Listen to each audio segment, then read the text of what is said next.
11ویں صدی کا شمالی افریقہ ایک عجیب تضاد کا منظر پیش کرتا تھا۔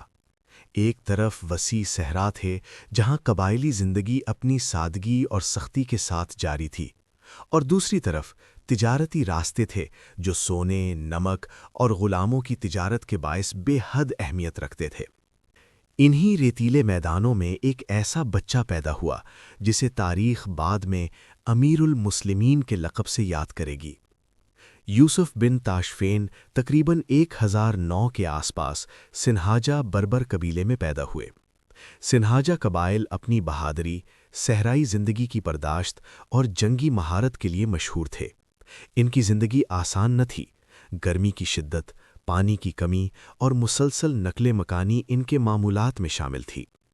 یہی ماحول یوسف کی شخصیت کی بنیاد بنا۔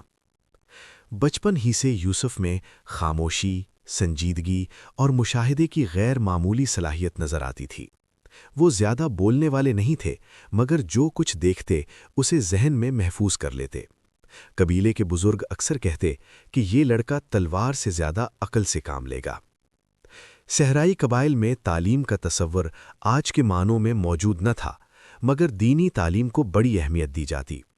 قرآن کی تلاوت، بنیادی فقہ اور عربی زبان کی تربیت بچوں کو دی جاتی۔ یوسف نے بھی کم عمری میں قرآن حفظ کیا اور اسلامی احکامات سے گہری وابستگی پیدا کی۔ جنگی تربیت ان کی زندگی کا لازمی حصہ تھی۔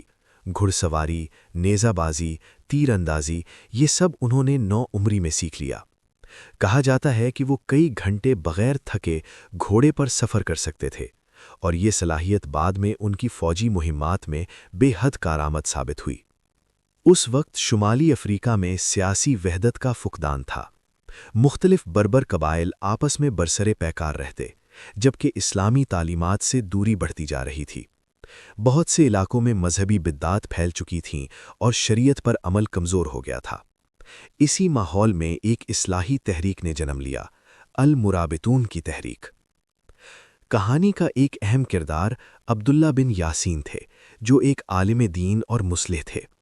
انہوں نے دیکھا کہ سنہاجہ قبائل اسلام کے بنیادی اصولوں سے دور ہوتے جا رہے ہیں۔ چنانچہ انہوں نے ایک ایسی جماعت بنانے کا ارادہ کیا جو دین کی اصل روح کو زندہ کرے۔ رباط عربی میں اس جگہ کو کہتے ہیں جہاں مجاہدین قیام کریں اور دینی تربیت حاصل کریں۔ اسی سے مرابطون یعنی رباط میں رہنے والے یا دین کے محافظ کا لفظ نکلا۔ ابتدا میں یہ ایک چھوٹا سا گروہ تھا، چند درجن افراد جو صحرا کے ایک الگ تھلگ مقام پر جمع ہوئے تھے۔ وہ عبادت کرتے، جہاد کی تربیت لیتے اور خود کو ایک بڑے مقصد کے لیے تیار کرتے۔ یوسف بن تاشفین نے نوجوانی میں ہی اس تحریک میں شمولیت اختیار کی۔ وہ نہ تو خطیب تھے، نہ بڑے عالم، مگر ان میں نظم و ضبط، اطاعت اور قیادت کی فطری صلاحیت موجود تھی۔ عبداللہ بن یاسین نے جلد ہی محسوس کر لیا کہ یہ نوجوان عام سپاہیوں جیسا نہیں۔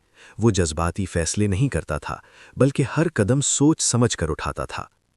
کہا جاتا ہے کہ ایک موقع پر جب قبیلے کے چند جنگجو ایک فوری حملے پر زور دے رہے تھے، یوسف نے خاموشی سے زمین کا جائزہ لیا اور کہا، فتح صرف بہادری سے نہیں، حکمت سے بھی حاصل ہوتی ہے۔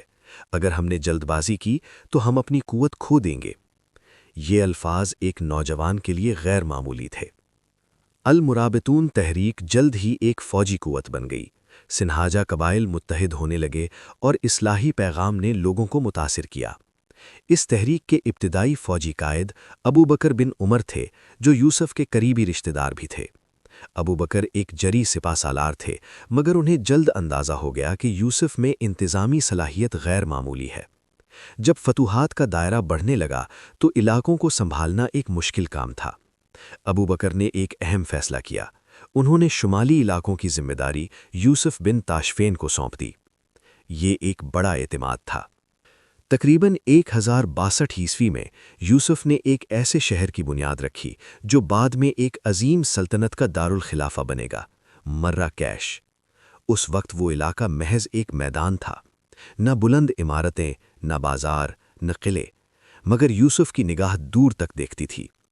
انہوں نے سب سے پہلے پانی کا انتظام کیا، پھر فوجی چھاؤنیاں بنوائیں اور آہستہ آہستہ شہر کی منصوبہ بندی کی۔ مراکش صرف ایک شہر نہ تھا، یہ نظم، طاقت اور مستقبل کی علامت تھا۔ کچھ عرصے بعد ابو بکر بن عمر صحرا کی بغاوتوں کو کچلنے کے لیے واپس گئے۔ جاتے وقت انہوں نے اپنی اہلیہ زینب النفزاویہ کو طلاق دے دی تاکہ وہ بعد میں سیاسی الجھن کا سبب نہ بنے۔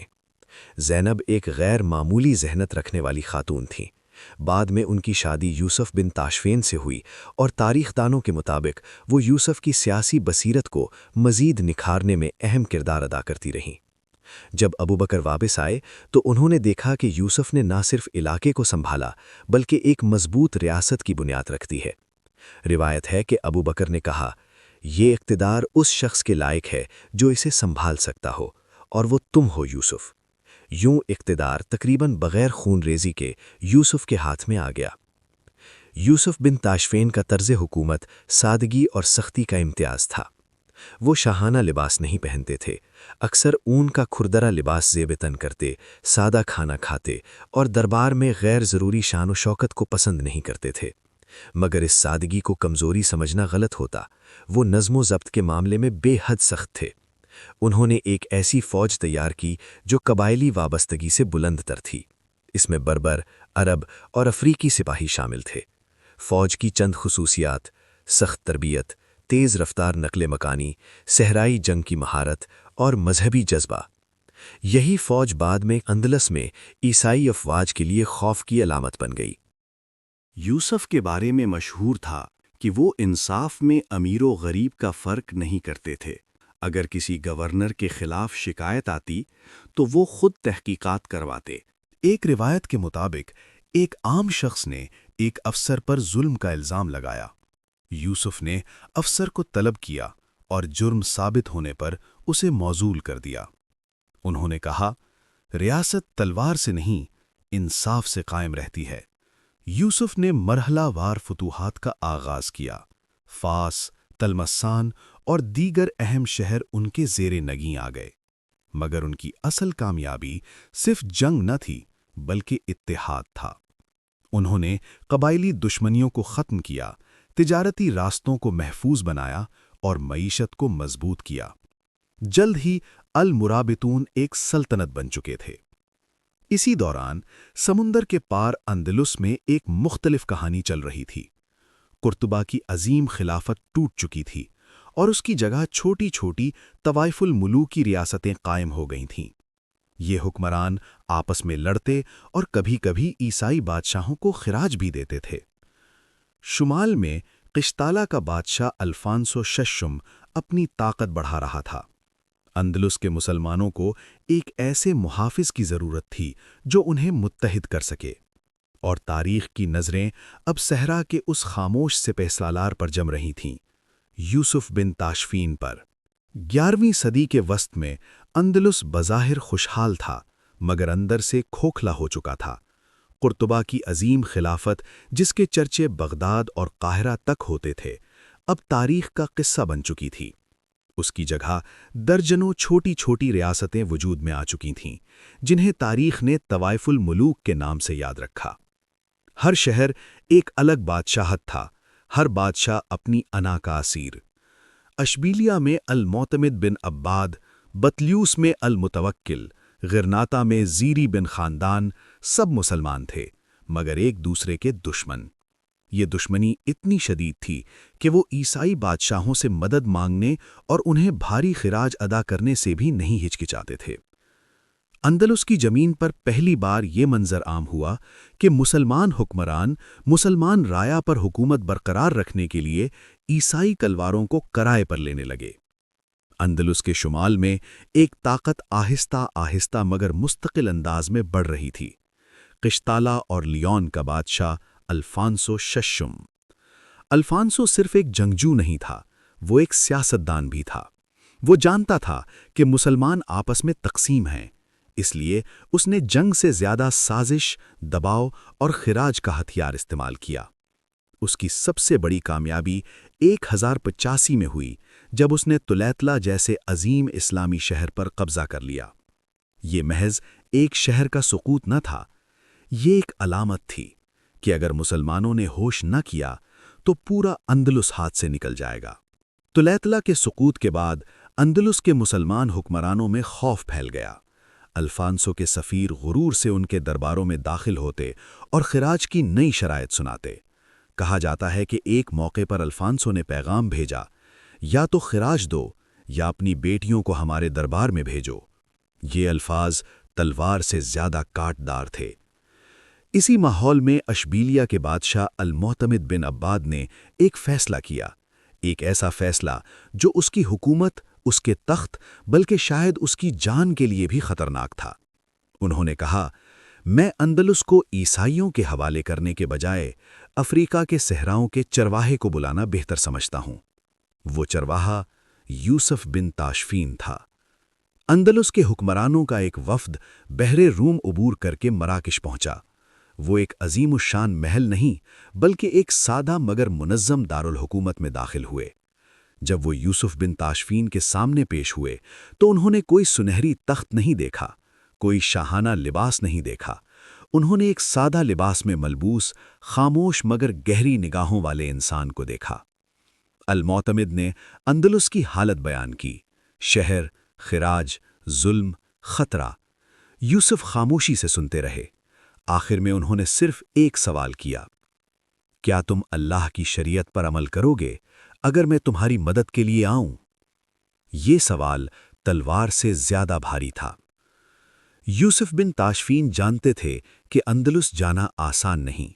یہ صرف ایک جنگ نہیں تھی، یہ ایک نئی دنیا میں قدم رکھنے کے مترادف تھا۔ انہوں نے علماء سے مشورہ کیا، اپنی فوج کی تیاری کی اور اللہ پر بھروسہ کر کے فیصلہ کیا۔ 1086 میں انہوں نے بحر جبل طارق عبور کیا۔ جب ان کی فوج اندلس کی زمین پر اتری تو مورخ لکھتے ہیں کہ ایسا محسوس ہوتا تھا جیسے صحرا خود چل کر آ گیا ہو۔ الفانسو کو جیسے ہی خبر ملی وہ ہنسا۔ اس نے کہا، یہ صحرائی لوگ کیا جانے اندلس کی جنگ۔ اس نے اپنے تمام اتحادیوں کو جمع کیا، قشتالہ، لیون، آرغون، فرانسیسی نائٹس۔ اس کی فوج تعداد میں زیادہ، ہتھیاروں میں بھاری اور غرور میں اندھی تھی۔ اندلس کے قریب زلاقہ کے میدان میں دونوں افواج آمنے سامنے تھیں۔ معتمد نے یوسف سے کہا، ہم پہلے حملہ کریں گے۔ یوسف نے سر ہلایا مگر اپنی فوج کو پیچھے رکھا۔ یہ ان کی حکمت تھی۔ صبح کی روشنی میں جنگ شروع ہوئی۔ اندلسی فوج نے پہلا حملہ کیا اور شدید نقصان اٹھایا۔ الفانسو کو لگا کہ فتح قریب ہے۔ اسی لمحے یوسف بن تاشفین نے اشارہ کیا۔ صحرا کے گھوڑے، ریت کے بادل اور اللہ اکبر کی صدائیں۔ یوسف کی محفوظ رکھی گئی فوج الفانسو کے عقب پر ٹوٹ پڑی۔ یہ حملہ فیصلہ کن تھا۔ عیسائی فوج میں بھگدڑ مچ گئی۔ الفانسو شدید زخمی ہوا، مشکل سے جان بچا کر بھاگا۔ یہ اندلس کی تاریخ کی عظیم ترین فتوحات میں سے ایک تھی۔ مگر یوسف نے جشن نہیں منایا۔ انہوں نے شکر ادا کیا، شہداء کی تدفین کروائی اور نظم قائم کیا۔ انہوں نے اندلس کے حکمرانوں کو صاف کہہ دیا، یہ آخری موقع ہے کہ تم اپنے حال کو درست کرو۔ یوسف بن تاشفین فتح کے بعد واپس افریقہ چلے گئے، مگر اب اندلس ان کی نظروں سے اوجھل نہیں تھا۔ وہ جانتے تھے یہ جنگ آخری نہیں، اندلس ابھی بھی اندر سے کمزور تھا اور وقت آنے پر انہیں دوبارہ آنا ہوگا۔ مارکہ زلاقہ کی فتح نے پورے اندلس کو وقتی طور پر محفوظ بنا دیا تھا، مگر یوسف بن تاشفین کی نگاہ سطح سے کہیں زیادہ گہرائی میں دیکھ رہی تھی۔ وہ جانتے تھے کہ اصل خطرہ صرف عیسائی افواج نہیں بلکہ مسلمانوں کی اندرونی کمزوری ہے۔ جب وہ افریقہ واپس گئے تو اندلس کے حکمرانوں نے ایک بار پھر وہی روش اختیار کر لی۔ عیش و عشرت، سازشیں، باہمی جنگیں، دوبارہ خراج، گویا زلاقہ کی قربانیاں بھلا دی گئی ہوں۔ مراکش میں بیٹھے یوسف تک خبریں پہنچنے لگیں۔ ہر خبر ایک زخم کی طرح تھی۔ انہوں نے آہستہ سے کہا، میں نے انہیں دشمن سے بچایا تھا، مگر کون انہیں خود ان سے بچائے گا؟ یوسف بن تاشفین کوئی ایسا حکمران نہ تھے جو محض طاقت کے بل پر فیصلے کرتے۔ انہوں نے اندلس کے جید علماء کو خطوط لکھے۔ سوال سادہ مگر بھاری تھا، کیا ایسے حکمرانوں کو اقتدار میں رہنے دینا جائز ہے جو امت کو کمزور کر رہے ہوں؟ جواب واضح آیا، علماء نے لکھا کہ اگر کوئی حکمران شریعت کو نظر انداز کرے، دشمن کو خراج دے، رعایا پر ظلم کرے تو اسے ہٹانا جائز ہے بلکہ ضروری ہے۔ یہ فتویٰ یوسف کے لیے صرف مذہبی جواز نہ تھا بلکہ ایک اخلاقی ذمہ داری بن گیا۔ 1090 عیسوی میں یوسف بن تاشفین دوبارہ اندلس آئے، مگر اس بار وہ صرف مددگار نہیں تھے، وہ ایک معمار کی طرح آئے تھے جو ایک بوسیدہ عمارت کو گرا کر نئی بنیاد ڈالنے والا ہو۔ غرناطہ کے حکمران عبداللہ بن بلقین کو شاید اندازہ تھا کہ ہوا کا رخ بدل چکا ہے، اسے موصول کیا گیا۔ دلچسپ بات یہ ہے کہ یوسف نے اس کے ساتھ وہ سلوک نہیں کیا جو عام فاتح کرتے ہیں، نہ قتل نہ ذلت، بلکہ اسے افریقہ بھیج دیا گیا جہاں وہ نسبتاً آرام سے زندگی گزار سکا۔ یہ یوسف کا انداز تھا، سختی میں بھی توازن۔ سب سے مشکل مرحلہ اشبیلیہ تھا۔ المعتمد بن عباد، وہی حکمران جس نے یوسف کو بلایا تھا، وہی جس نے کہا تھا میں اونٹ چرانا قبول کروں گا مگر عیسائیوں کا غلام نہیں بنوں گا، مگر وقت بدل چکا تھا۔ المعتمد کی کمزوریاں واضح تھیں، فضول اخراجات، سیاسی غلطیاں، دفاعی کمزوری۔ جب اسے موصول کیا گیا تو اندلس کے کئی لوگ روئے۔ کہا جاتا ہے جلاوطنی کے وقت اس کی بیٹی نے محل کی طرف دیکھ کر کہا، یہ وہی محل ہے جہاں ہم بادشاہ تھے اور آج مسافر ہیں۔ تاریخ کبھی کبھی بے حد خاموش مگر بے رحم ہوتی ہے۔ یوسف نے یہ سب دیکھا مگر ان کے چہرے پر جذبات نہیں آئے، کیونکہ وہ جانتے تھے یہ شخصی نہیں، تاریخی فیصلہ ہے۔ چند ہی برسوں میں غرناطہ، اشبیلیہ، بطلیوس، قرطبہ، المریہ سب المرابطون سلطنت کا حصہ بن گئے۔ پہلی بار طویل عرصے بعد اندلس ایک مرکزی طاقت کے تحت آ گیا۔ سرحدیں مضبوط کی گئیں، فوجیں منظم ہوئیں اور خراج کا سلسلہ بند کر دیا گیا۔ عیسائی بادشاہ حیران تھے، اندلس اب آسان شکار نہیں رہا تھا۔ یوسف نے ایک نہایت دانش مندانہ فیصلہ کیا۔ انہوں نے خود کو خلیفہ نہیں کہا۔ کیوں؟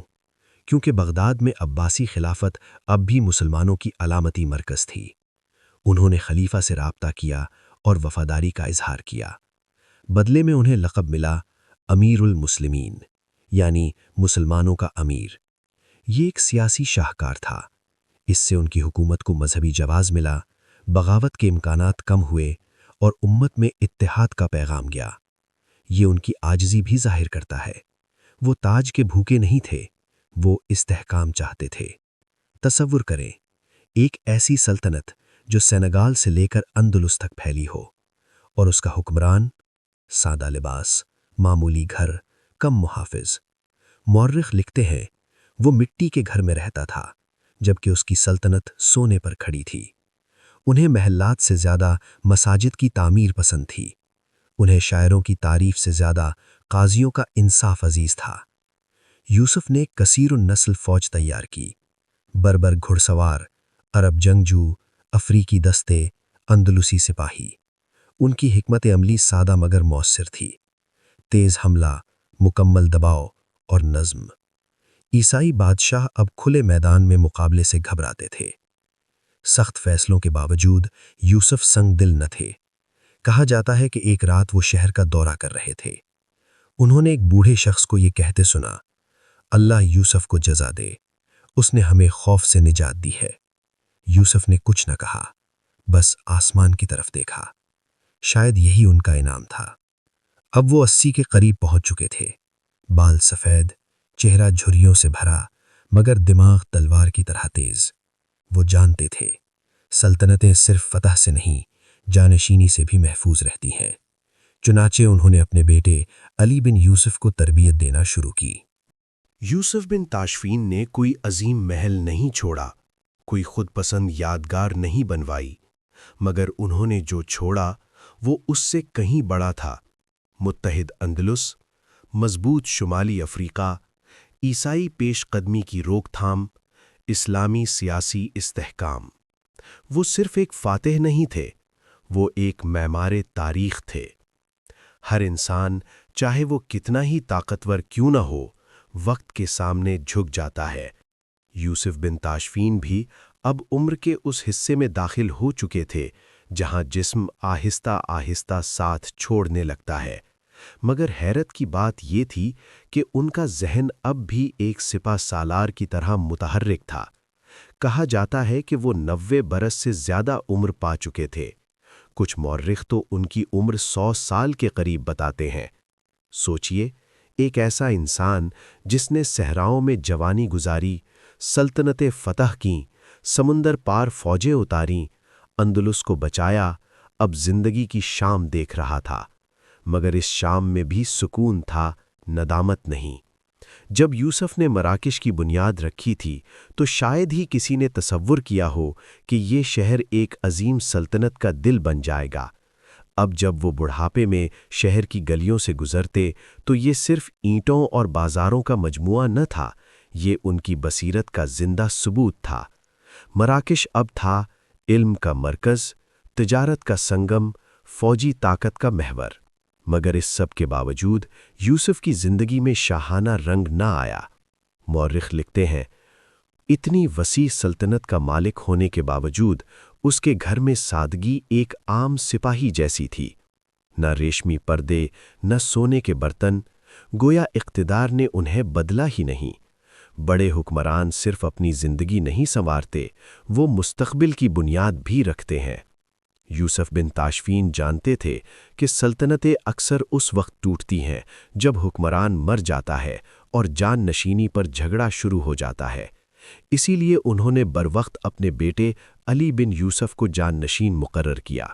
مگر صرف اعلان کافی نہیں ہوتا، انہوں نے علی کو سکھایا، حکمرانی صبر مانگتی ہے، طاقت کا استعمال آخری راستہ ہونا چاہیے، علماء کے قریب رہو اور انصاف کو کبھی کمزور نہ ہونے دو۔ یہ نصیحتیں صرف الفاظ نہیں تھیں، یہ ایک پوری حکمرانی کا فلسفہ تھا۔ آخری دن 1106 عیسوی، مراکش کی فضا غیر معمولی طور پر خاموش تھی۔ لوگ جانتے تھے کہ ایک عہد ختم ہونے والا ہے۔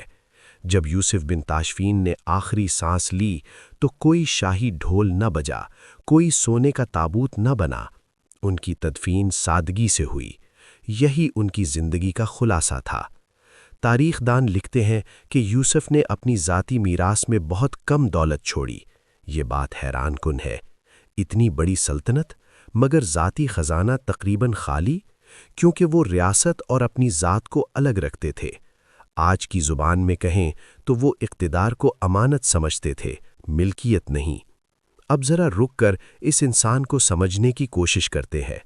وہ صرف ایک فوجی کمانڈر نہیں تھے، صرف ایک بادشاہ بھی نہیں، وہ ایک نایاب امتزاج تھے۔ یوسف جلد بازی پر یقین نہیں رکھتے تھے۔ زلاقہ کی جنگ یاد کریں، انہوں نے اپنی فوج کو آخر تک محفوظ رکھا۔